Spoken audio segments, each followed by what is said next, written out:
Chapitre 3. Nos crimes imaginaires. Comprendre la force du sentiment de culpabilité. Le sentiment de culpabilité peut être une émotion extrêmement vive. Bon nombre d'entre nous éprouvons un véritable malaise physique. Sensation terrible au creux de l'estomac, tension à travers tout le corps, oppression de la poitrine ou gêne respiratoire.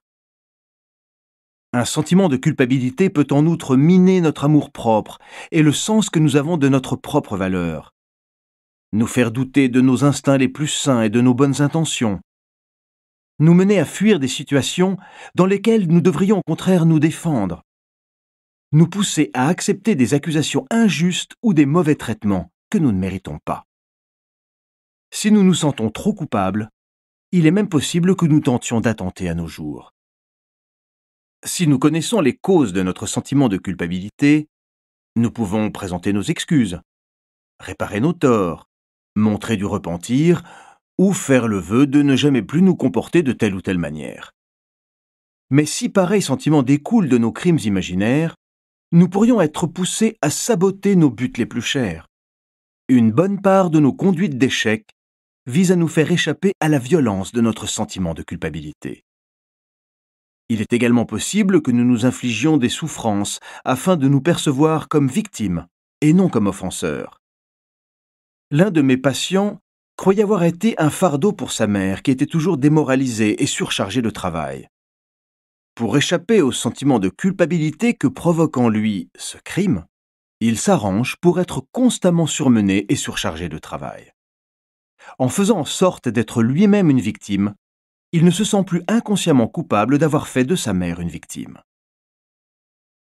Catégorie de crimes imaginaires. La plupart d'entre nous nous sentons coupables d'un ou de plusieurs des crimes imaginaires que nous allons décrire. Bien des gens découvrent qu'ils se sentent coupables de deux ou de plusieurs de ces crimes. Mais les crimes imaginaires ne concordent pas tous avec ces catégories. Vous créerez peut-être vos propres catégories de crimes imaginaires. Surpasser les siens.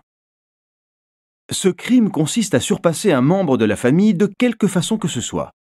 Par exemple, en devenant professeur d'université alors que votre père était ouvrier dans une usine, en jouissant de la vie alors que votre mère était constamment déprimée, ou en étant séduisante et populaire alors que votre sœur était laide et n'avait pas d'amis.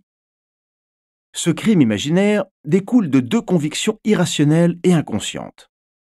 Si vous jouissez des bons côtés de la vie, bonheur, succès, amour et affection, vous les prenez tous sans en laisser pour vos proches moins chanceux.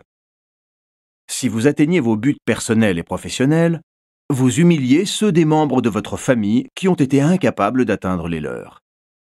Il peut paraître cruel et vain de réussir quand un être que l'on aime a échoué.